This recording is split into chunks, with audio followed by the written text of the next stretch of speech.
Romans 11:15 is one of the most remarkable verses in Paul's whole argument about God's plan for Israel and the nations. He writes, "For if their rejection means the reconciliation of the world, what will their acceptance mean but life from the dead?" To understand this verse, we need to step back and see the big picture of Romans 9 to 11. Paul is wrestling with a deep tension. Israel, the people who received the promises, the covenants, the prophets, the law, has largely rejected Jesus as the Messiah. Does this mean God's plan has failed? Has he abandoned his people? Paul answers with absolute confidence.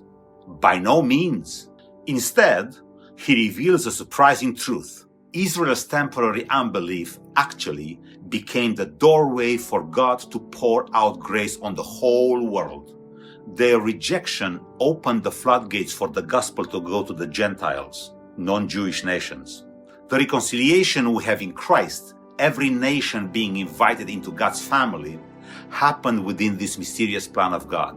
But Paul doesn't stop here.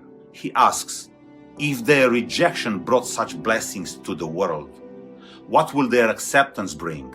He's looking forward to a future moment when the Jewish people in large numbers will turn to Jesus as their Messiah. And Paul describes that future moment with a powerful phrase, life from the dead. And what does that mean? Some believe Paul is speaking of a massive spiritual renewal, a global awakening that will follow Israel's turning to Christ. Others see it pointing to something even greater, the events surrounding the return of Christ and the final resurrection. Either way, Paul wants us to see this. God is not finished with Israel. Their story is not over, and their future turning to Christ will bring extraordinary life and blessing to the world. This truth should humble us.